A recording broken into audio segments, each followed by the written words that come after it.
महाराष्ट्राचे माजी राज्यपाल सी.पी. राधाकृष्णन यांनी आज देशाचे 15वे उपराष्ट्रपती म्हणून शपथ घेतलेली आहे। राष्ट्रपती द्रौपदी मुर्मू यांनी सकाळी राष्ट्रपती भवनात झालेल्या कार्यक्रमात सी.पी. राधाकृष्णन यांना उपराष्ट्रपती पदाची शपथ दिलेली आहे। या सोहळ्यासाठी पंतप्रधान नरेंद्र मोदी यांच्यासह अनेक केंद्रीय मंत्री उपस्थित होते, पण या सोहळ्यामध्ये खास चर्चा रंगली ती एका उपस्थितीची। देशाचे माजी उपराष्ट्रपती जगदीप धनखड यांनी काही दिवसांपूर्वी उपराष्ट्रपती पदाचा राजीनामा दिला होता आणि तेव्हापासून जगदीप धनखड हे सार्वजनिक जीवनामध्ये दिसलेले नव्हते आणि त्याचमुळे काँग्रेससह अनेक विरोधी पक्षांना याच मुद्द्यावरनं भारतीय जनता पार्टीवरती टीका केल्याचं आपल्याला बघायला मिळालेलं होतं। खासदार संजय राऊत यांनी तर केंद्रीय गृहमंत्री अमित शाह यांना पत्र लिहून याविषयी नेमकं धनखड कुठे आहेत असा सवाल देखील उपस्थित केला होता।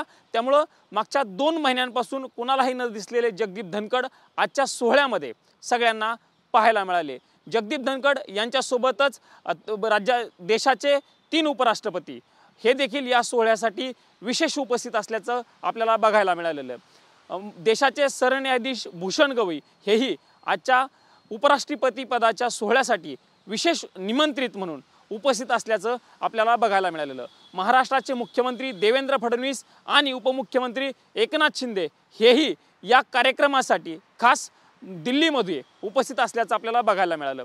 एनडीएच्या घटक पक्षातील प्रमुख नेत्यांना खरं तर या सोहळ्याचं निमंत्रण दिलं गेलेलं होतं आणि त्यामुळेच एकनाथ शिंदे हे आजच्या सोहळ्यासाठी उपस्थित असल्याचं आपल्याला बघायला मिळालं। मात्र महाराष्ट्राचे दुसरे उपमुख्यमंत्री आणि राष्ट्रवादी काँग्रेस पक्षाचे राष्ट्रीय अध्यक्ष अजित पवार हे मात्र या सोहळ्यासाठी उपस्थित न राहिल्यानं एक वेगळीच चर्चा आज दिल्लीमध्ये रंगल्याचं देखील आपल्याला बघायला मिळालं।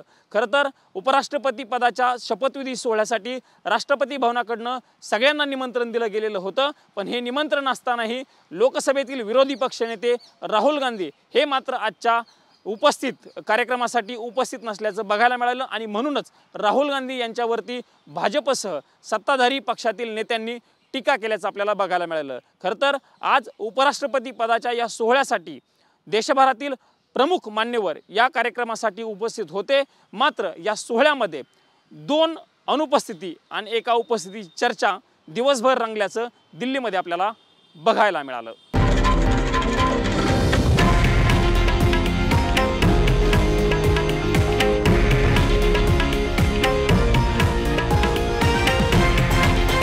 हे आहे देशातील नंबर 1 न्यूज नेटवर्क आणि आपण पाहत आहात TV9 मराठी, एकमेव।